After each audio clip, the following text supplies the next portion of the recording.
I think 2 hours is too short a time to do anything.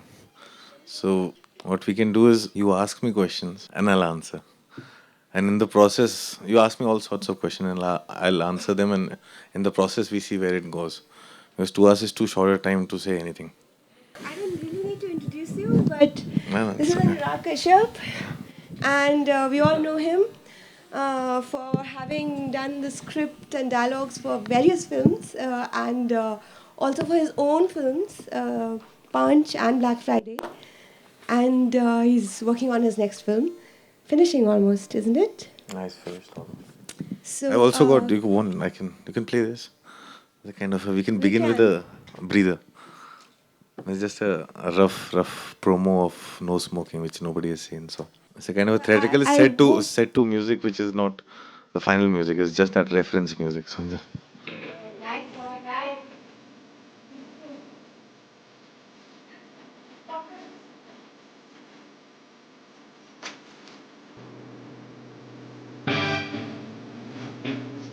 Hello.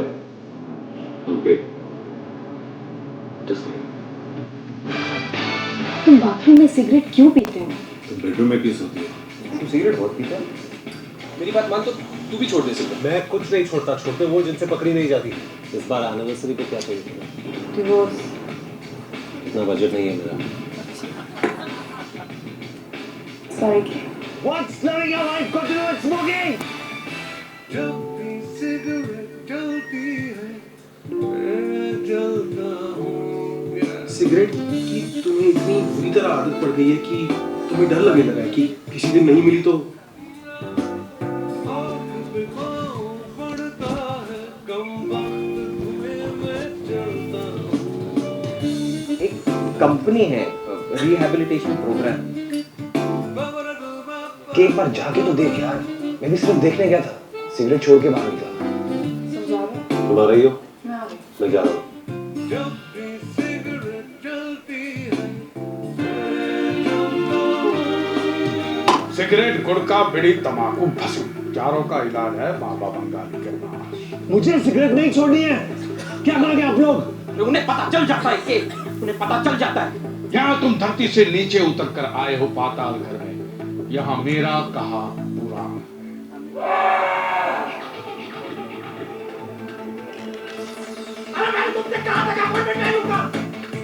Arjun!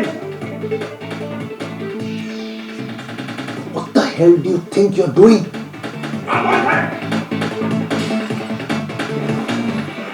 कोई तंत्र रख समझा, वरना तेरी जिंदगी ऐसा बुरा सपना बन जाएगी तुझे समझ में नहीं आएगा तेरे साथ हो क्या रहा है।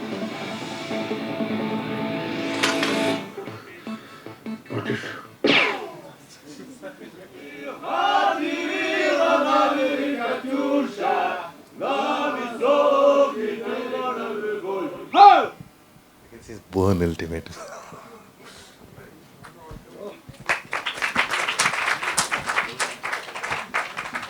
My name is Rohit.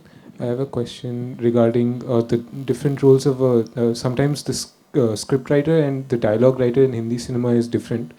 Like you've written the dialogue, say for Honeymoon Travels Private Limited. I'd like to understand the mechanics of that. Like, how does that process work, and does that exist only in Indian cinema? It exists only in Indian cinema. It's a sad thing, but though in the sense because a lot of thinking that happens in Indian cinema is in English. A lot of people they think right. Most of them, 90% of them think and write in English. And also, I also have my own other reasons. I don't want the responsibility for the screenplay because most of them are plagiarized. So I just do the dialogues. But in the sense, somewhere I think dialogues are very essential part of the screenplay. You cannot separate them. You can't separate them. But it's very important that even if you want to be a filmmaker, you write your own script, you write your own dialogues, you speak them in your own head. That is what is very important. How does this process work? Meaning, is it just a translation process? Or No, it's normally they do a kind of a 30 pager, 40 pager kind of a sequences, and then you flesh it out. And fleshing it out, I often rewrite it. So it's a kind of it's an understanding between all of us. So it's something that we have arrived at because there's no other option. Nobody wants to do the thinking in Hindi. So when you rewrite the dialogues, do you end up changing some screenplay also? Yeah, it happens a lot of time. It happens a lot of time. Let's talk about the process of writing right from the beginning. That's I wanted we to should ask go this back there rather than yeah. First, speak. We can have questions a little later. No, I'm saying we'll begin with the kind of problems. I'm saying, how many of you have attempted writing a screenplay? Yeah, actually, about to ask one. So I'm saying now we begin at the beginning. Let's begin at the beginning in the sense, what's the first thing that you face when you go writing a screenplay? You go with some kind of a preconceived notion. What is that preconceived notion? I'd like to come to the basic point of people say there is a basic structure which every screenplay writer must attempt. A 3-act structure. Absolutely. No, Plot please points. ignore it. That's bullshit. That's exactly what I wanted to ask. I think throw your Sid Fields in the dustbin. Okay. Now that I've thrown it away, I want to ask, what is the other way? Do you think there's a process in that sense, or? See, the most incredible thing about writing is that each writer has their own process. The whole struggle is you have to find your own process. In the sense, I say that the best way to write is just write. And you keep writing till you have not finished a screenplay. Whatever you think a screenplay is, without asking anyone.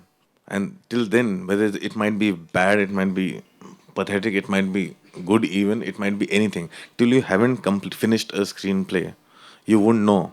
And trust me, instinctively you would know what is not working. And read it out loud. I'm talking about very basic exercises. Read it out loud. When you read it out loud, you know the lines. I was watching some short film yesterday made by students, which I've seen most often in student short films. It happens is the words spoken are almost, they're often like, written words. They're grammatically correct with complete with their commas and full stops. But in normal everyday life, when we talk, we don't even complete our sentences. They're staccato. They're not complete grammatically correct sentences. It is so conversational that it kind of bounces off each other, which is the kind of a writing that one needs to achieve while writing the screenplay, which we don't do. I was watching something and there was this line that this character says that, so what do you think is the thought behind your action? Now, people don't talk like that. They would simply say, why did you do it? I'm saying that's the simplicity with which you need to probably bring out the complexities of the story. Lines don't have to be complex. The complexities of the equation with the characters, the vis-a-vis, various things, which you can bring out more with imagination, with the way the juxtaposition of the scenes, the characters, the way you sequence them, the way you put them, the way you kind of begin and end. I'll talk about the various mistakes a new screenwriter makes when you're writing a screenplay for the first time. We always write the scene at the beginning. The scene always begins at the beginning with probably a character entering the door or putting down a glass or doing something. We don't ever catch scenes midway. And it always ends at the end with the character's exit. I'm saying catch a scene midway. Talk precisely, which I just saw from Fisherman's Daughter. It goes from one moment to another without doing a lot of explaining in between. We are intelligent human beings. We can connect the dots. If you go from dot to dot, it often explains things. But that's a process within which how much connection you want to find between the two dots is where you'll find your individual process. Okay, just to continue with this, I just want to ask, is it wrong to write dialogues and maybe even not just actions but dialogues in terms of, supposing I'm saying, is it wrong to do that in your first No, absolutely draft? not. Absolutely It is not. correct. I'm saying the best way of, I'll tell you the best of scriptwriters that I've met and the writings that I've read, none of them write a concept note. None of them do anything. They just start writing. Without any research. Research is there. I'm saying they just start, when you actually start writing the screenplay, research is what you read. You don't rewrite. You read it and you don't read it and copy it. You just read. It's for your own assimilation. You make your points. I'll take you the process of Black Friday. There's a research team that did the research for 1.5 years. And there was a book. In spite of the book, there was a 1.5 years of research. The research was precisely done for the things like, okay, if I have to create the blasts or the riots, I wanted the actual journalistic photographs So we could recreate those very still photographs. There are lots of other things just to verify the book. We did a research on our own. There's some verification that didn't come through, so we resorted to the. There was another banned book called Voices, which was the victim's point of view, which never came out in the open. We went to that Voices, and we used elements from there, which was the police torture room sequences, which cops never talked about and never approved of, and was never reported. So research is there, and then research was made in kind of a point wise, date wise, sequential. It was just pasted on the wall. I read through all the research, and for reference, there were just points marked on my wall. And when I sat down to write it, I just started writing it. And instinctively, you go back to things. That's my process. Which I'm saying, character research often limits the performance, which I have seen in my experience. What happens is, you have to do the right casting. Right casting is 50% of your battle won. I'm saying casting is the most important thing, but it is only in your hands if you have that kind of a power to do the casting, or you somehow has to bully your way in. I always bully my way in, try to do that, but I get to do that with my small films, not with the big ones. But casting is very important. When you do the casting, whatever limited amount of material I get, I give it to the actor, and I give him preferences, and I tell him to do his own research. It's like, I'll tell you, for example, the most known popular character was Dawood Ibrahim. Now it's played by an actor, Vijay Maurya, who I've known for such a long time. So obviously, I never could see him as Dawood. So he did his own research, he grew his own mustache, he did everything, came for the audition. He still was not Dawood. And then there was a whole choice of, should we use Dawood like how we have seen him, or get into the real Dawood? Because if you see the real Dawood, nobody in the audience would have believed that's real Dawood, because his voice is too thin, and then the way his everything is. So we wanted to play him mysteriously. So after having made that choice, he worked on the mannerisms, but we still didn't get Dawood.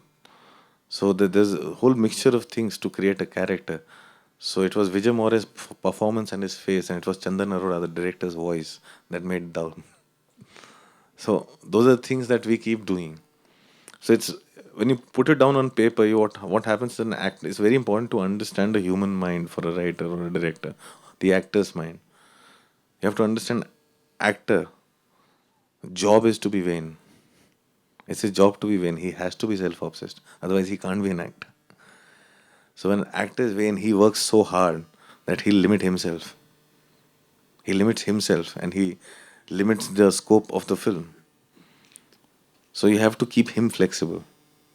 So there's a constant interpretation, reinterpretation done. So if you limit your actor by giving these lines, you walk like this, he'll just rehearse that walk.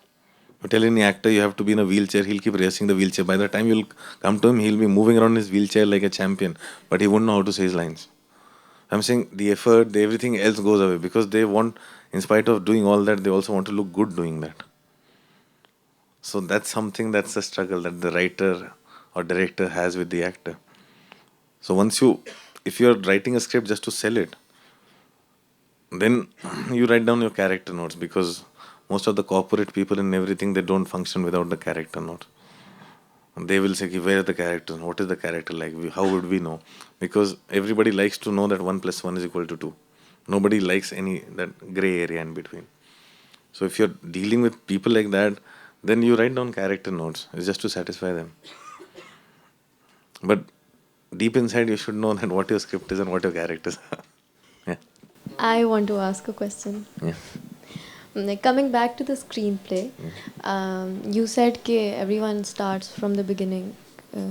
I always write the scene which I like the most. It can be from anywhere. Yeah. But what happens is that when I write the whole screenplay and when I read it loud, I feel that there's a lot of details missing. So when I put the details, as in scenes, when I put those, what happens is it becomes too much detail. Yeah. So I just want to ask if it happens with you, and if it does. No, I don't write that much detail in the sense. See, because what happens is there are two ways of looking at it.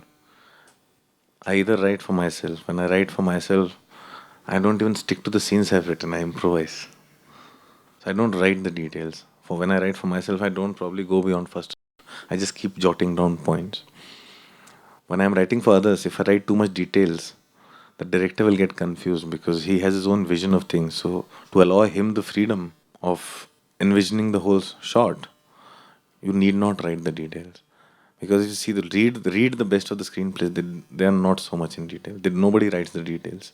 The details that you need to go into are the emotional details, are the psychological details, but not the details. Sometimes in an action scene, you need to write the details. Because if you need to stage an action which should look natural sometime and not leave it to the action director, then that's where you sometimes need to write the details. Otherwise, skip the details. It'll only confuse the director. If you're selling it to somebody else, it'll confuse him. If you're writing it for yourself, it's your choice whether you want to write it for yourself because you're writing them down as a note to your art director, to your cameraman, to whoever. Then it's fine. But if you're writing for others, try and skip the details, because what happens is people, as it is when they read a screenplay, nobody reads the details, because when they start reading the details, they don't go beyond 20, 30 pages. So if you want to hook someone, you stick to the scene, just describe the scene, write the dialogues, they read faster. When you have an idea for a script or for a screenplay and you start writing, do you also have to think of the budget you're going to have to make it, or do you just first write it and then work out whether the budget will? No, I'm saying first write the screenplay. See, budget, with me, it's a different thing right now because it's become instinctive. While writing, I simultaneously think on 3 different levels now because of experience and because of having been there. I know exactly how much cost it is. So while writing, I control my cost as it is. So, but it is helpful in the sense, first you write the whole screenplay and then try and limit it.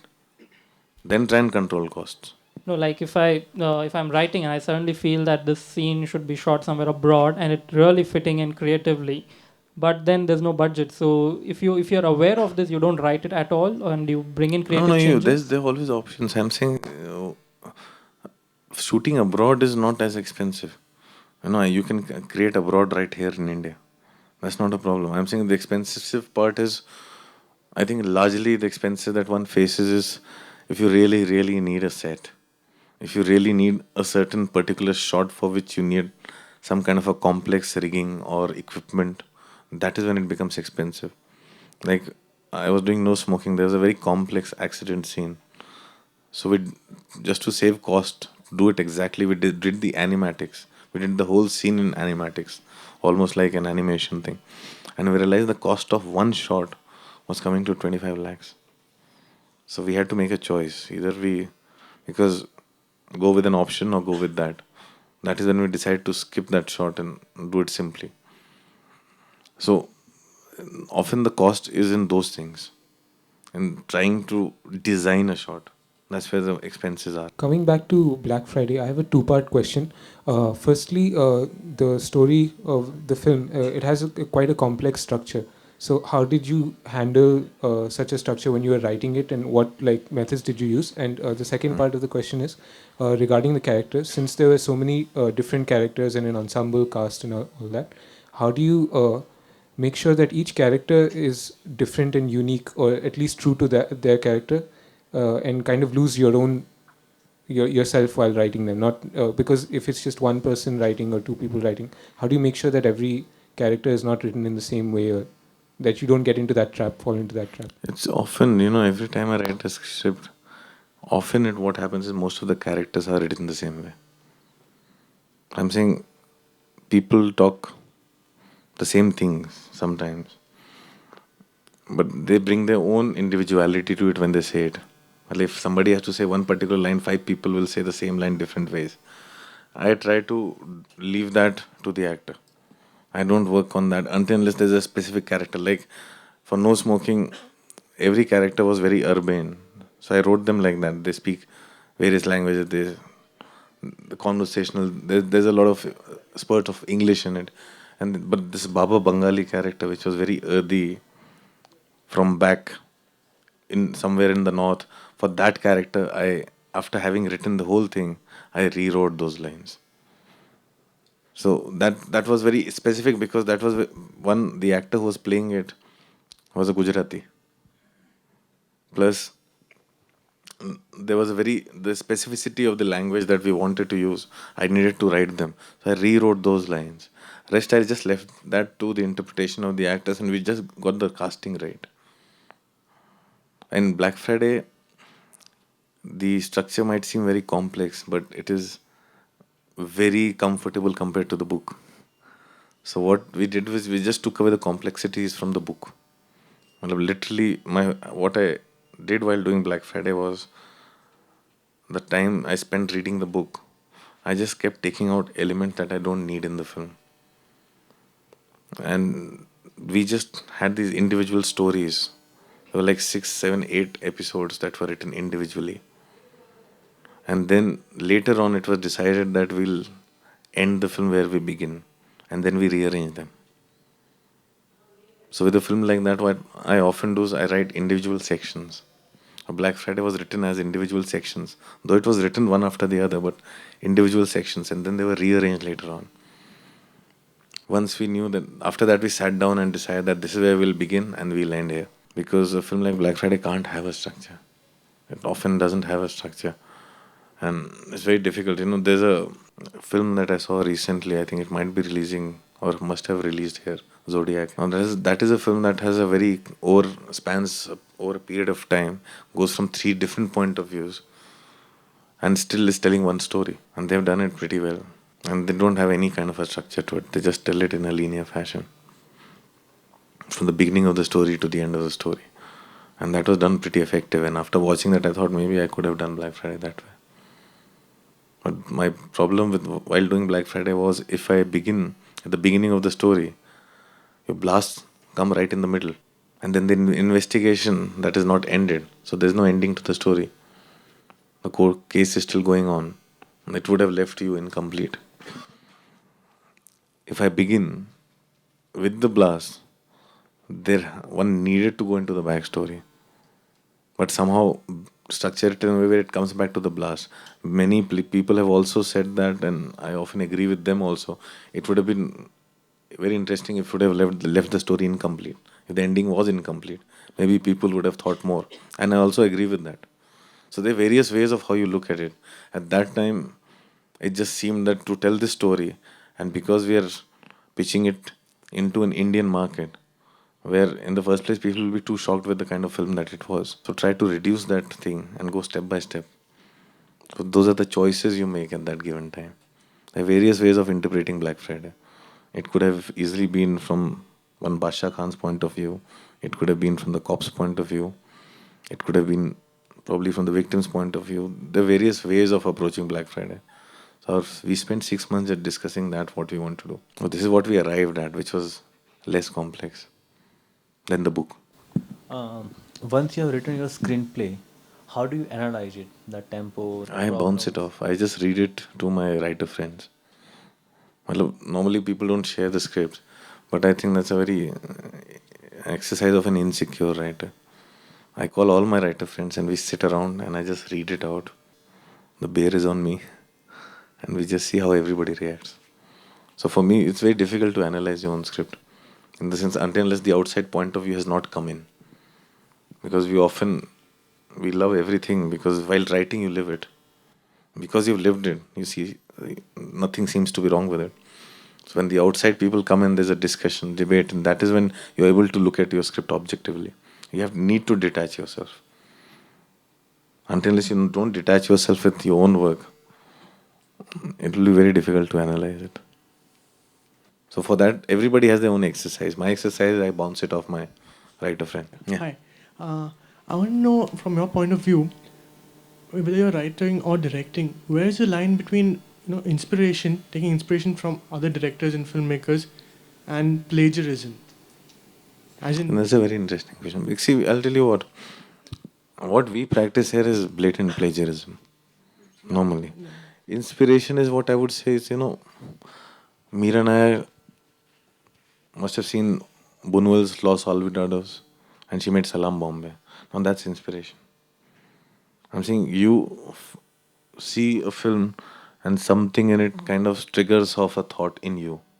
Not the whole film triggers off the whole film in you. I'm saying, watching a film or you're reading something and it triggers off a thought in you. So there might be that remote similarity, but it's entirely your own film. It's got nothing else to do with that film. There are moments like that that trigger it off. There are moments of identification that you see in a film. You might be wanting to tell a story and you see another story and you see that, and you would resist from writing it down, and you see another film and you say, God, I should have done that. But that kind of, many times what happens is people just, after that, go ahead and rewrite that story again, even though very similar, it's very similar to the first one. I'm sorry to interrupt you, but that's a very common thing. I mean, I think everyone has that thing. They look at a movie and that, at a level, I agree with the Bollywood people. You feel like, I want to make that movie again. Honey, but this I'm saying, that's the thing is, you have to trust your own story. I think everybody has that one original story at least in them. I'm saying nobody has lived your life, so that's one original story to begin with. So I'm saying there's somewhere, there are temptations. There are many films I see that I feel like I wish I had made it. I would have done it differently. Well, Yeah. Like which ones? many films. I'm seeing most of the films that I saw a film called Head On, which was the opening film of Oceans 2 years ago. And I always thought of a love story very close to that. And it kind of, when I saw that film, I said, why didn't I ever go ahead and do that? Because I felt that if I'll tell that story to anybody, I'll feel like a fool. That film inspired me so much at the same time. But I didn't go ahead and write that story. But that triggered off a thought process in me that I kept looking, and then I found our own Devdas, which I'm doing next, Devdi. Which the inspiration to do Devdas was triggered off from Head On. Somewhere. It is Devdas. It is not just it is not Devdas, it is the characters from Devdas reinterpreted today. But the mood of the film and everything was somewhere triggered on when I saw Head On. So that's what I say, that somewhere it came from. So it's difficult to explain because I have not yet made the film. See, like talking about when you are looking for the actors for your movie, whether one should go and find the exact characters in real life, or whether it's the conviction of the director that matters. See, both are true. Which I'm saying that it's an individual process. There are a lot of people who, I'm saying, for example, let's say Vishal Bhardwaj. He cast Saif Ali Khan to play Langda Tyagi in Omkara. Except Vishal, nobody had the confidence. We all would say that, why are you not taking Irfan? Why are you not taking that guy and this guy? There's a whole lot of argument. But he didn't go by, what I would have done is cast somebody who could have fit in Langda Tyagi very well. What Vishal did was, went ahead, cast an actor who did not fit into the mold, who was refused to cut his hair. Vishal gave him an ultimatum. Last day he cut his hair and he came on the set. Vishal recorded all his lines and everything on a CD, every single line of Langda Tyagi. Made him rehearse that with that CD, left him alone with that CD. And brought him on the set and worked with him to bring out that performance. Now that's also conviction of a director. Nobody can fault that, what Vishal achieved with Saif Ali Khan. But my process is different. So, it is an individual process there's no method to creativity. There's no formula to it. Because if you go look for that formula that will make your life easier, you're finished before you've begun. There's no formula to it. What you need to do is, somewhere, I was reading this, you need to isolate yourself, to look within yourself. And you'll find it, trust me.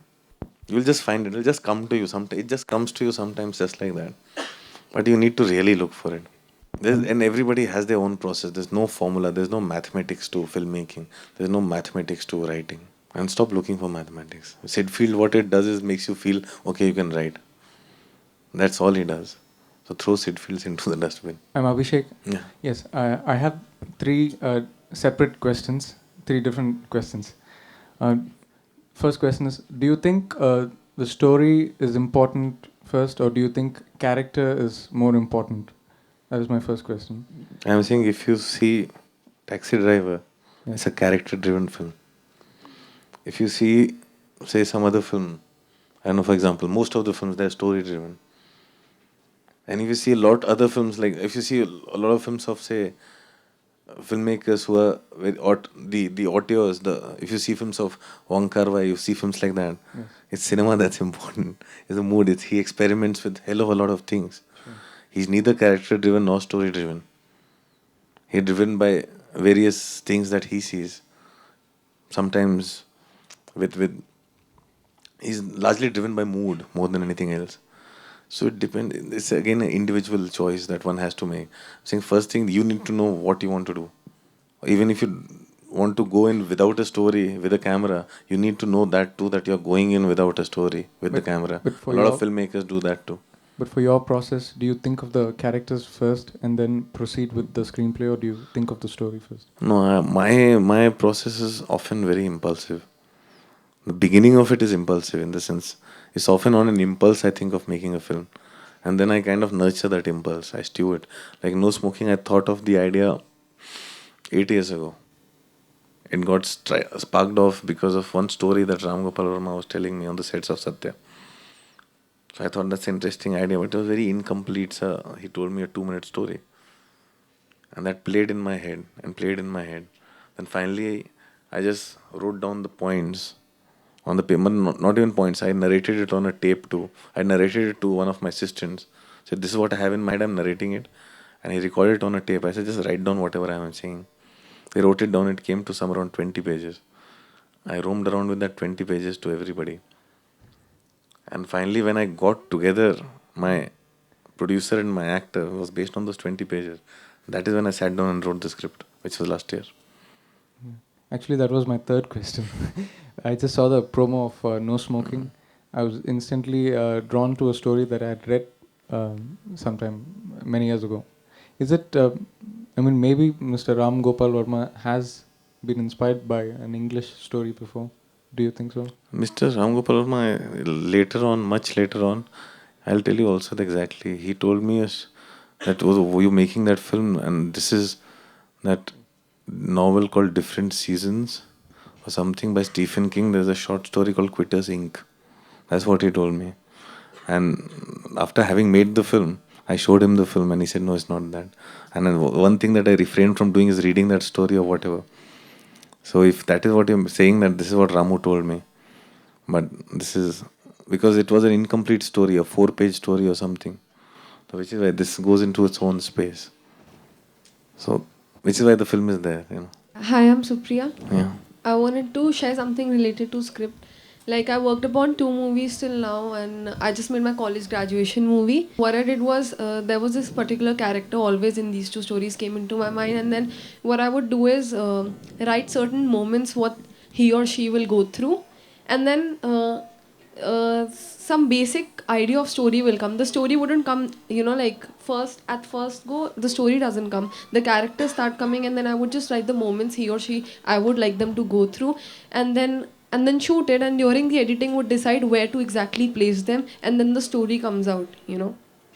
But I wanted to ask one question related to this character and stories also, that like why Indian movies are basically more story driven. They always have, the stories are very important. It's not like the story wouldn't change because of the characters, but the like the plot and everything is very important, but it's not character driven much, the Indian movies. See, movies here are largely business. They're largely business. They're like shopping malls, they're largely business. That is what the 90% of the movies are. But you have to decide why you want to make films. You want to make films because you want to cater to that mainstream market, which is like a bazaar where everybody is making films, or you want to make your own personal films, or you want to walk the middle road. So I'm saying there's no general thing in the sense Bollywood. Yash Raj makes movie to make money. They don't make movies for any other reason. There are filmmakers who make movies just because for them it's a very personal expression of whatever they want to do. Some people make movies just because they're excited by it. They're excited by the whole idea. The idea sparks of that excitement and they want to make it, not thinking box office, not thinking it's going to be artistic or whatever.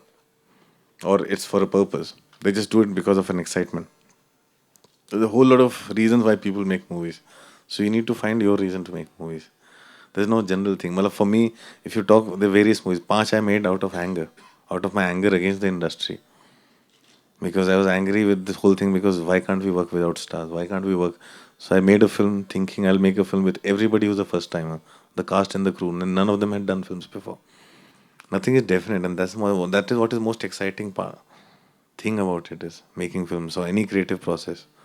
It's like, I don't know who said it, but most often people who know everything, they end up with nothing, and people who know nothing, they really, they go, if a painter is standing in front of a canvas and he really doesn't know what he wants to paint, that is when he does his best job, because then he enjoys the process of creating something. When you already know what's in your head, you have lived it, you have enjoyed it, there's no fun doing it. And that's the mistake most of us make, because before having written the script, we've already seen it as a film, and we've already got our own Oscars and everything, and we have heard the claps, which is why we can't ever bring ourselves to write down the script. Another thing, yesterday I was watching Mr. and Mrs. 55, and then it just suddenly clicked me. Like, I was just thinking, why till now we still have songs in the movies? I mean, why only Indian movies have so many songs in the movies, and rest of them, like, you know, other country movies, I don't see songs and all. Somewhere the songs have become part of our culture, and sometimes it's also nobody has the courage to go out and change it. Everybody is doing it in their own bit by bit slow way. See, when you make a film, the film needs to be released, needs to be seen. So somewhere our whole exercise is like, you can't have songs in a film like Black Friday.